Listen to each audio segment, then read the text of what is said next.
Assalamualaikum warahmatullahi wabarakatuh. Selamat sore, sahabat Primayan.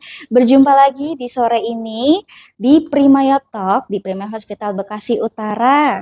Nah, sore ini saya tidak sendiri, saya bersama narasumber luar biasa, Dr. Nugrahayu Widiawardani, MGizi SPGK AIFUKA. Wah, panjang sekali nih gelarnya.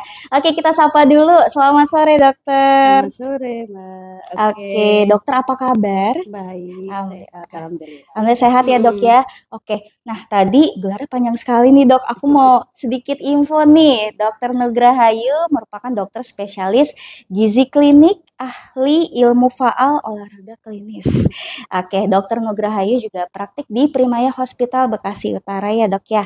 Oke, untuk jadwal nih dok, boleh dijelaskan kepada sahabat Primaya, jadwal dokter Nugrahayu ini kapan saja nih dok? Iya, jadwal saya praktek di Betul? Primaya Bekasi Utara adalah hari Selasa dan Oke. Sabtu. Ya, kalau untuk Selasa jam 3 sore sampai jam 7 malam dan untuk Sabtu sendiri jam 9 pagi sampai jam 5 sore.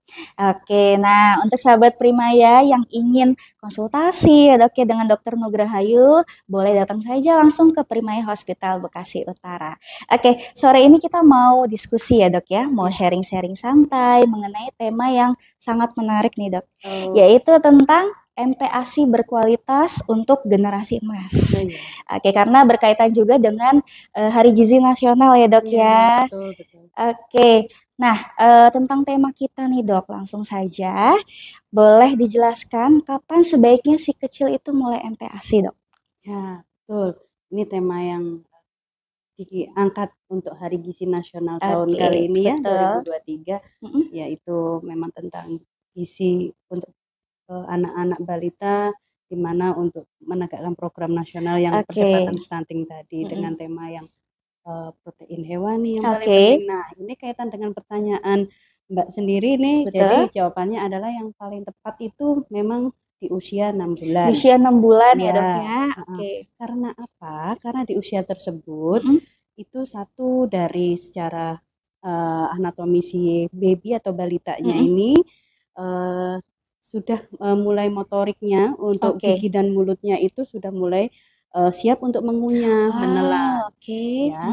Nah, dan yang kedua adalah secara fungsi pencernaannya juga sudah siap menerima sumber bahan makanan secara lembut ya gitu. Dan yang ketiga adalah bahwa si komposisi ASI sendiri itu sudah tetap baik sebenarnya, tapi untuk kebutuhan anak usia 6 bulan sudah mulai tidak adekuat. Jadi memang kita harus perlu tambahan nutrisi di mana si nanti kurva grafik dari berat badan, tinggi badan anak itu tidak ketinggalan seperti itu. Oke, baik. Wah, keren sekali nih, Dok, jawabannya. Oke, lanjut saja nih, Dok. Sesuai tema kita ya, Dok ya, MPASI yang berkualitas. Nah, definisi dari MPASI yang berkualitas itu yang seperti apa nih, Dok? Ya. Untuk definisi MPASI sendiri yang berkualitas tentunya mengandung gizi seimbang sesuai Kemenkes ya, bahwa itu terdiri dari makronutrien dan mikronutrien. Apa itu makro? Makronutrien itu ada karbohidrat, ada protein, ada lemak, ada cairan ya, dan mikronutrien sendiri tentunya kecukupan dari sumber bahan pangan yang diasup dalam sehari-hari atau dalam isi piringku tadi. Ya.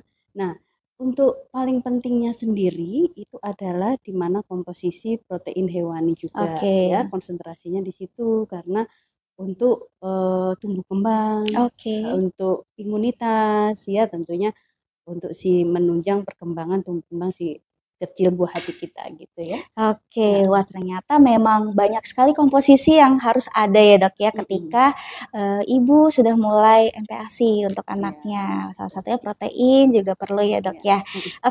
Nah untuk sahabat Primaya yang ingin bertanya nih dok, boleh nanti tinggalkan saja komentar di YouTube channel kita di Prima Hospital. Nanti akan dijawab dengan dokter Nugrahayu ya dok ya.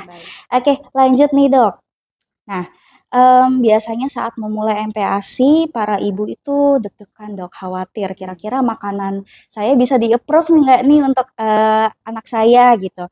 Nah, baiknya nih dok, pertama kali anak mulai MPASI itu harus diberikan makanan yang jenisnya seperti apa nih dok? Ya, untuk pertama kali berlatih ya, Betul? untuk mulai memberikan makanan tambahan di usia 6 bulan tersebut, ya tentunya step by step, Oke. bertahap ya, disesuaikan dengan kemampuan dari oromotorik ya, dalam arti Oke. fungsi menelan, mengunyah si adik. Mhm. Tentunya kita tidak bisa langsung yang memberikan kasar. Kita harus Betul. memberikan yang teksturnya Oke. adalah sangat lembut ya. Oke. Tentunya seperti bentuk yang sudah di blender atau model juicy seperti Oke. itu ya. Yang tentunya mengandung komposisi yang tadi, yang gizi Oke. seimbang tadi.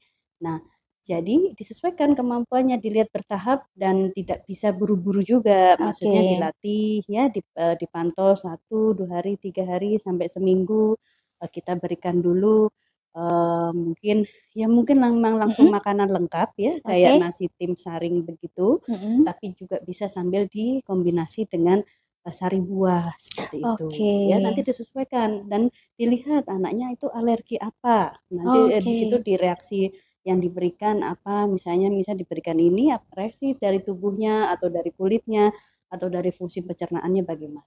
Gitu. Oke, jadi memang bisa ditentukan alergi atau tidaknya mulai dari MPASI awal ya, Dok, ya? Ya, dipantau saja. Enggak semua anak alergi, tapi kita sebagai orang tua atau pengasuhnya harus waspada aja. Waspada ya, Iya. oke betul.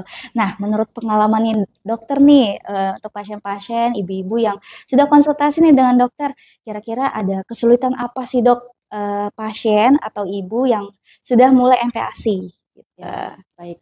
Betul ya, kesulitan tuh banyak hal ya, dari Oke. sang ibu, mungkin dari satu untuk mempersiapkan bahan makanannya, Oke. bisa juga pengetahuan ibunya juga ya. Oke. Kadang pengetahuan ibu kurang paham, akhirnya berkaitan dengan tumbuh kembang anak. Oke. Makanya mengakibatkan salah satunya stunting atau perawakan pendek Oke. atau wasting atau yang dengan kaitannya dengan berat badannya kurang Oke. gitu. Jadi pengetahuan ibu utamanya satu ya. Oke. Ibu itu tidak harus di diedukasi lagi Diedukasi, tentang oke. gizi, tentang apa Bu sumber bahan pangannya, apa yang akan disiapkan. Tentunya berkaitan dengan jadwal biasanya. Oke. Ya, jadwal nanti disesuaikan nih sama ibunya, ibunya yang model ibu rumah tangga apa yang bekerja. Nah, di situ tuh biasanya letak kesulitannya. Nah, anaknya sendiri apakah ada yang misalnya bekerja, apakah ada yang benar-benar full time mengasuh? Nah, karena anak ini otomatis harus diperhatikan 24 jam ya kan. Oke. Dan jadwal makannya pun itu disesuaikan ya. Jadi makan tentunya kita udah latih nih, makan inti, makan pagi, makan siang, makan Oke. sore ya. Dan tentunya ada kudapan atau snack ya, snack Oke. time ya. Di tengah-tengah makan inti ada snack ya, snack 1 yang antara makan 1 makan 2, makan 2 makan 3 snack kedua. Nah, di tengah di sambil-sambil itu kan biasanya masih sering bobok ya. Oke. Nah, di sering bobok juga. Nah, di situ nanti snack-nya kita tambahkan, ada yang susu juga. Mungkin kalau misalnya ASINya sudah mulai berkurang, tapi kalau ibunya full time mom di Oke. rumah ya diberikan ASINya tetap Oke. seperti itu. Misalnya ada kendala di pemberian ASI, ibunya sudah dilatih dan diedukasi tidak berhasil ya kita gunakan susu mungkin yang Tambahan, produk susu oke. tambahan ya. Nah, gitu kenapa harus diberikan? Karena memang ada dilihat dari grafik, misalnya anaknya ini berat badan dibanding usia ataupun panjang badan dibanding usia atau berat badan panjang badan dibandingkan tidak sesuai atau sudah mulai flat, udah mulai turun. Nah, tidak ada perkembangan dalam 1-2 kali pertemuan dengan ahlinya, misalnya dokter anak ataupun bidan atau kader posyandu atau apa. Nah, disitulah kita sudah mulai menambahkan yang namanya susu tambahan. Kalau misalnya ada Oke. kekurangan produk ASI ya di dalam menu dan jadwal yang sesuai dalam 24 jam tadi. Tapi Oke. kalau nggak ada masalah, misalnya kurva di dalam kartu menuju sehatnya baik-baik saja, ya kita berikan ASI saja. Seperti itu disambi dengan MPASI-nya. Oke, Seperti baik. itu. Wah, ternyata penting sekali nih, Dok, pengetahuan ya Iya. yang harus menjadi bekal untuk seorang ibu ya, Dok, ya. Iya, betul. Oke. Nah, untuk keberhasilan MPASI sendiri nih, Dok, apakah bisa dinilai dari kenaikan berat badan si anak, Dok? Iya, tentunya itu sangat signifikan Oke. sekali ya. Linear sekali kaitannya karena di mana pengetahuan dan pemberian pada anak sesuai jadwal yang bagus, sesuai kontinuitas, sesuai ritmis ya. Jadi kalau misalnya hari ini diberikan jam 7, ya besok jam 7. Misalnya jadi mereka akan memberikan sinyal lapar, melatih di situ posisi anak sampai nanti usia sekolah ya, atau mungkin lebih pagi jam 6.30, jam 6 bisa, tergantung menyesuaikan keadaan ibu juga ya. Kadang banyak ibu yang memiliki anak lebih dari satu tentunya yang sama-sama balita, nah itu harus disesuaikan juga dengan kebutuhan anak yang satu, kedua, dan tiga lah. Memang dibutuhkan kesigapan ya dari ibu dan ayahnya tentunya yang membantu membonding itu semua ataupun pengasuhnya seperti itu. Wah keren sekali nih dok jawabannya ya dok ya. Ternyata memang harus peran ayah juga harus ikut ya dok ya tentang disiplin waktu ini ya dok ya. Nah nih dok, saya penasaran juga nih dok, karena ada cerita dari ibu-ibu yang untuk mulai MPASI awal nih dok, anaknya nggak mau makan dok, apa mungkin memang dari jenis makanannya atau memang belum terbiasa. Nah peran kita sebagai ibu itu seperti apa dok dalam menyikapinya gitu? Ya memang terkendala, ada beberapa kasus yang seperti itu, tapi kalau dilihat kesiapan secara fungsional dari anatomi tubuh di dalam traktus pencernaan ini ya, baik dari mulut sampai usus sampai seterusnya udah siap. Sudah siap saya ya kira dok ya? sih aman ya. Tapi beberapa ada anak yang tipe mungkin milih atau nggak suka karena memang tidak terbiasa. Ya itu biasanya usia yang lebih agak di atas 6 bulan ya, biasanya sering udah mulai setahun. Nah di situ permasalahan itu yang bikin berat badannya nggak naik sesuai kurva, tingginya tidak naik sesuai kurva, waktu menuju sehat ya. Nah disitulah pentingnya kita memberikan variasi. Variasi makanan, dicari penyebabnya apa. Mungkinkah tekstur tidak sesuai dengan kemampuan oromotorik ya, terus ataukah memang itu tadi apa, kesiapan dari variasi makanan dan tentunya ide-ide untuk memberikan suatu menu-menu yang variatif dan kesukaan. Nah nanti dicari, memang situ PR ya. PR buat seorang ibu, harus telaten, harus sabar, harus mumpuni, dan anak itu berasa kan bonding pengasuh ataupun ibu itu berasa. Kalau kitanya terlalu memaksa, tidak apa istilah tidak telaten, itu pasti anaknya juga mudah ya tantrum atau menolak ya dok ya, seperti itu ya. Jadi memang beberapa case juga ada yang seperti itu ya. Tapi jangan takut, ibu-ibu tetap harus semangat. Harus tetap semangat ya dok ya, jangan khawatir, harus sabar, telaten ya dok ya, sampai kita bisa menemukan makanan kesukaan ya dok ya. Jadi untuk ibu-ibu yang merasa gagal, ternyata itu bukan gagal ya dok ya, memang harus dicoba terus dan menunya ya, tapi tetap juga memperhatikan komposisi gizi seimbang. Variasi tapi harus tetap memenuhi gizi seimbang ya dok ya. Dokter boleh dicontohin dok ke sahabat Primaya kira-kira makanan apa nih dok yang jenisnya seperti apa gitu, apakah bubur yang pantas atau yang bisa diberikan untuk anak ketika mulai MPASI? Baik ya, gitu. Jadi contohnya misalnya berlatih 6 bulan, tentunya kita sudah memberikan makanan lengkap ya. Dalam makanan intinya kita contoh bikin bubur saring ya. Jadi begini contohnya, misalnya kita sudah memasak nasi, nah kita masukkanlah mungkin setengah entong atau 1 entong ya, untuk sebaiknya fresh ya. Kan 3 kali makan, bikin 3 kali ya fresh. Atau mungkin sudah disiapkan sebelum ibu bekerja di slow cooker, karena slow cooker itu vitaminnya tidak mudah terpecah. Jadi ya tidak kan, karena slow ya, pelan-pelan, bukan yang langsung masak tinggi dengan panas jadi mudah terpecah vitamin. Nah di situ kita masukkan satu komposisinya dari karbohidratnya bisa ya, dan yang kedua kita masukkan protein hewaninya. Apa misalnya ayam cincang atau mungkin daging cincang tanpa lemak ya, yang khas dalam seperti itu. Nanti dihitung berapa gram gitu ya, memang nggak banyak ya. Terus kemudian sesuai dengan usia bayi ya, gitu.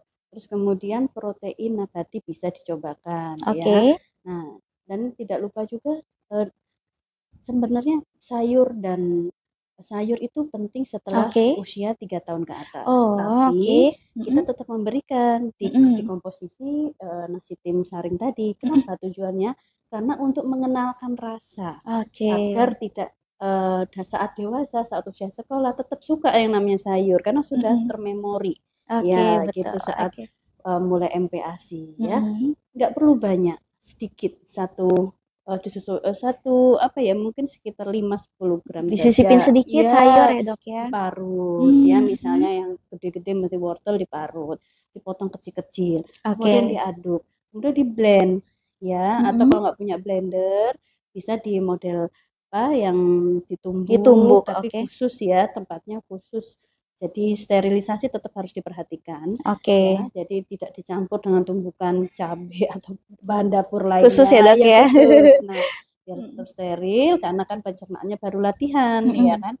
Nah, di situ terus habis itu diberikan Mhm. secara apa, mungkin pemberiannya juga ada tipsnya dan triknya buat suasana menyenangkan Oke. ya. Dan kalau apa, memang dia sudah bisa duduk sendiri Mhm. gitu ya, coba untuk diberikan kemandirian, jangan Oke. digendong ya, ditaruh di tempat makan yang khusus bayi, Mhm. diberikan, kalau perlu kita juga ikut mulai makan. Jadi ada sparing Oke, makan spermata, bareng ya, Dok, ya? teman bareng makan gitu ya. Mhm.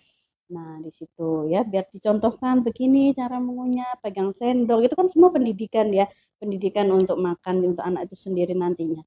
Nah, waktunya pun nggak usah terlalu lama sampai 2 jam, ataupun misalnya kalau anak nggak bisa makan muter-muter sekomplek, Oke, nggak kita perlu. yang Tinggal ngejar ya, Dok, ya? heeh, ya kita tetap ada waktu 30 menit ya, Oke. eee, paling lama ya nggak boleh sih sebenarnya sejam, 30 menit, setelah itu ya sudah stop.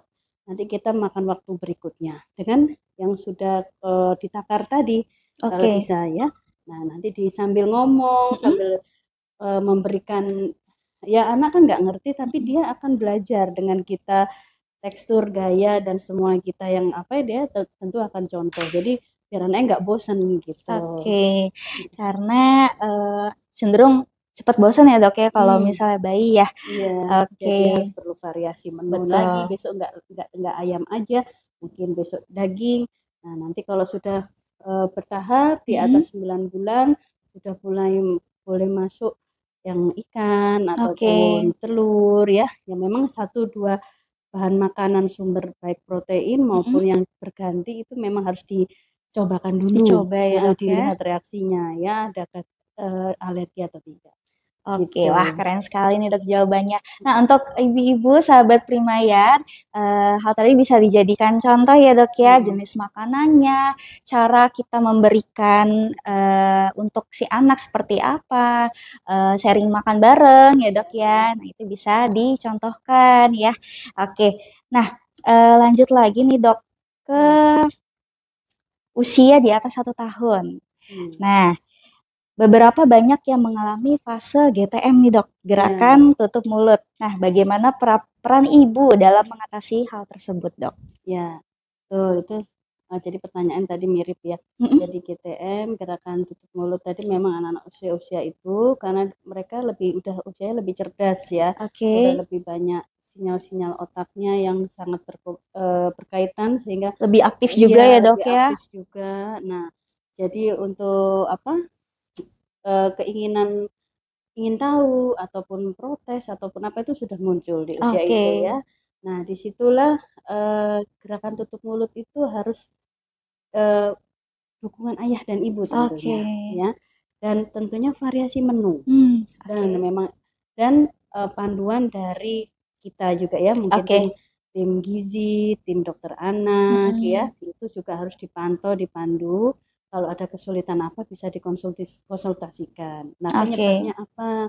Apakah ada masalah secara intrinsik di dalam anaknya ya, Oke. internalnya mungkin di dalam tubuhnya secara fisiologis, apakah ada gigi yang tidak bersih, Oke. adakah sariawan, apakah Oke. ada sedang infeksi yang kronis Oke. ya, penyakit penyerta lain. Nah, Oh, itu harus mempengaruhi ya, Dok, ditelusur ya? ya. Mhm. Mungkin dia lagi nggak enak di posisi giginya jarang dibersihkan, mungkin Mmm. ada mulai karang-karang gigi ataupun tidak bagus ya untuk perawatan oral hygiene. Nah, situ. Terus kalau situ udah nggak masalah, mungkin dengan kebiasaan atau pengasuhan ibu, bapaknya juga ya, ritme-ritme waktunya ya. Apakah anak ini kurang tidur? Bisa ya. Jadi ritme biologisnya tidak teratur, bisa jadi.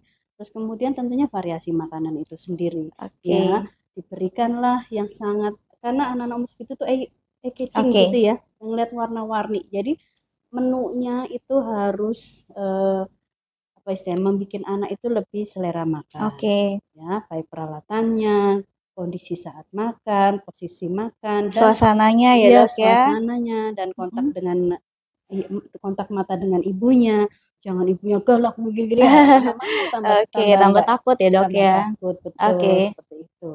Ya, seperti itulah tips-tipsnya ya. Memang harus penuh kesabaran. Harus penuh telaten dan ibunya juga harus rajin mencari-cari pengetahuan ya dok ya tentang variasi makanan yang dipenuhi dengan gizi seimbang ya dok ya. Tentunya komposisinya betul. Oke, keren sekali nih jawabannya nih dok. Oke, balik lagi nih dok terkait MPASI awal nih dok. Bolehkah penambahan gula dan garam pada MPASI dok?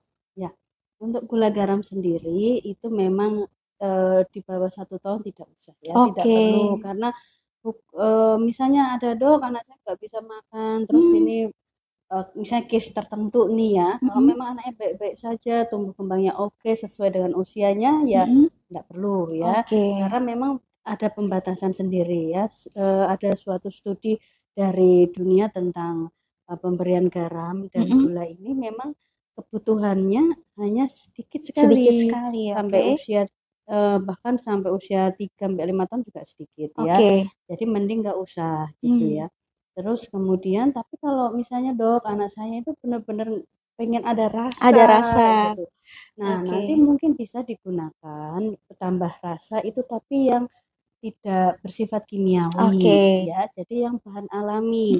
Ya bisa, mungkin ide ibu-ibu sekarang juga banyak yang bisa membuat rasa yummy seperti umami, tapi bukan yang produk-produk yang sudah kimiawi instan ya dok ya. Jadi memang bisa ditambahkan seperti rasa mungkin sedapnya bawang merah, bawang putih, jahe alami ya, atau mungkin juga dengan teri ya, teri tapi yang sehat ya, bukan yang sudah diawetkan, yang fresh, atau model teri yang sudah dibubuk di kaldu, boleh seperti itu, baik teri yang putih ataupun teri yang ini. Jadi kan kandungan proteinnya ada walaupun memang sedikit, dan kandungan mineralnya juga ada. Balik lagi memang harus alami ya dok ya. Kalau di usia di bawah 1 tahun, hindari gula dan garam. Wah luar biasa sekali. Nah nih dok, adakah makanan-makanan yang perlu dihindari dalam pemberian MPASI dok?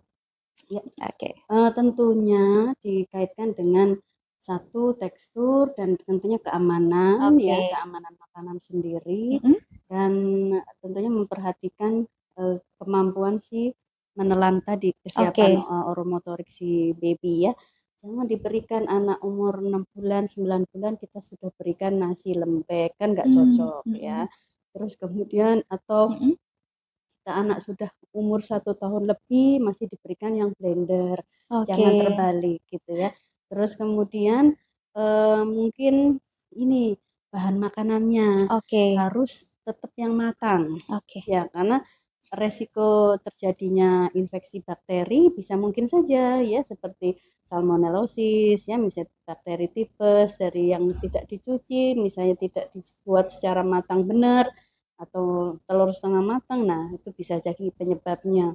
Nah, dan yang kemudian proses pencucian bahan makanan itu sendiri dan persiapan dari misalnya sudah simpan lama daging atau ayam di freezer, kalau sudah 1 bulan ya nggak bisa digunakan lagi gitu. Jadi kita perlu ya bahan makanan sumber yang alami dan fresh, yang seperti fresh ya gitu, baru ya. Keren sekali ya dok ya.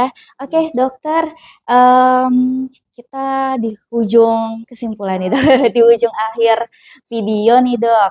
Nah, dokter boleh beri pesan untuk sahabat Primaya, khususnya untuk ibu-ibu yang sedang MPASI, menjalankan MPASI untuk anaknya, atau untuk ibu yang lagi galau nih dok, karena anaknya mau mulai MPASI. Oke, silahkan Ya, dok. jadi tipsnya buat ibu-ibu ya, untuk tetap apa namanya menambah Oke. pengetahuannya ya, di mana terkait baik penimbangan Mm-mm. ya rutin ya, baik itu di Oke. fasilitas kesehatan apapun yang dari bawah, misalnya posyandu, naik Oke. lagi puskesmas, naik lagi rumah sakit. Rumah sakit juga ada tipe D, C, B, A, bisa kita jangkau semua mau di mana, Oke. disesuaikan dengan jarak dan kemampuan ibu untuk ke sana ya. Oke. Nah, itu penimbangan baik berat badan, tinggi badan ya, Mm-mm. diperhatikan untuk sesuai kartu menu sehat. Kemudian pengetahuan untuk komposisi gizi seimbang Oke. ya, baik itu yang tadi isinya makro dan mikronutrien. Yang makro ada karbohidratnya seperti nasi, Oke. protein terdiri hewani nabati, ada yang seperti telur, daging, ikan, ayam, nah seperti Oke. itu ya, hewani tahu, apa nabati tahu tempe misalnya, dan tentunya ada sayur, buah, dan lemak ya. Mungkin kita tambahkan minyak atau model masakannya yang sedikit, misalnya terjadi pada anak-anak yang berat badan kurang, Oke. itu harus tetap diberikan caranya kecukupan protein hewani Oke. tadi, dan Mm. tentunya memperhatikan komposisinya. Oke. Karbohidrat itu posisinya di 50-60%, Mm. protein hewan itu dan nabati posisinya di 10-20% ya, Mm-mm. dan lemak pun tetap ya, lemak itu artinya minyak ya, tapi banyak disarankan minyak yang sehat Oke. ya, itu posisinya di angka 20-30% ya. Dan tidak lupa cairan tubuh si adik ya, Oke. hidrasi cairannya ya, jadi biar cukup ya, tentunya disesuaikan dengan berat badan.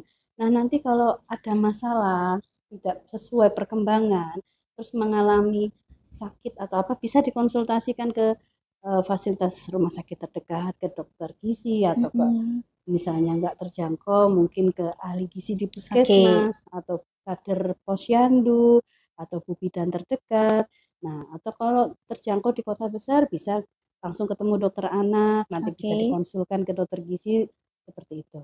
Iya. Wah, keren sekali nih dok. Pastinya ibu-ibu di rumah ya, jadi makin Mm, semangat nih dok. Jadi udah gak galau lagi ya dok mm, ya. mm, mm. Oke dokter, terima kasih atas penjelasannya, diskusinya luar biasa keren sekali ya dok ya. Iya. Semoga kita bisa bertemu diskusi lagi di Primaya Talk selanjutnya ya dok ya. Baik. Oke, sangat bermanfaat sekali untuk saya dan pastinya untuk sahabat Primaya.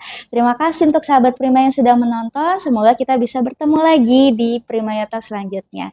Oke, selamat sore. Dadah.